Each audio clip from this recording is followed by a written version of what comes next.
Once upon a time, the mayor and people of a large city decided that they had had enough of the poor and the needy. And so they determined that if the poor could not make it on their own without help, they should leave their city and go somewhere else.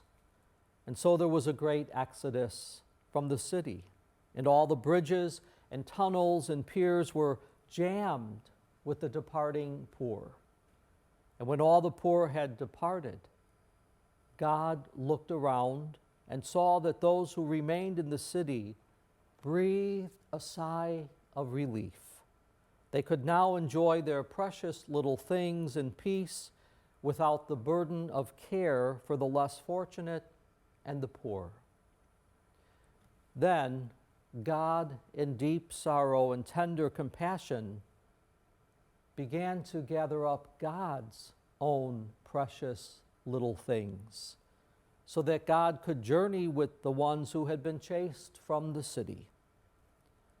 And it came to pass that when God had gathered up the sunlight and the rain and the seed-bearing earth and the life-giving air, God wept over the city and departed, taking with him all these precious little things.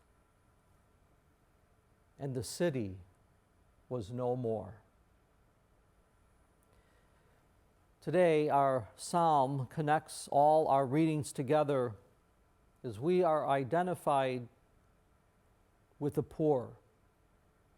We look at the gifts that God has given us and how we share our gifts with others, especially the poor.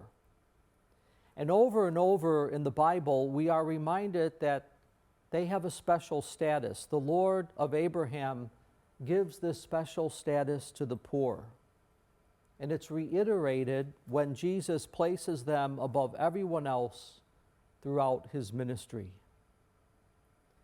And so as we listen to our readings today, the first thing that we must acknowledge is this message.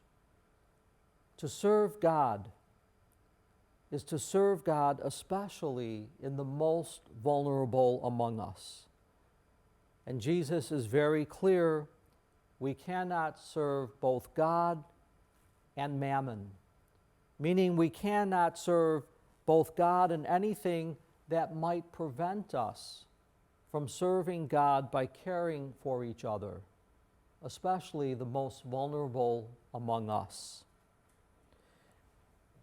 Friends, these readings remind us today this is not a burden or an imposition, but it's an opportunity to give thanks to our generous God for the many precious things that God has given to us. The many precious things our generous God has given to us simply out of love.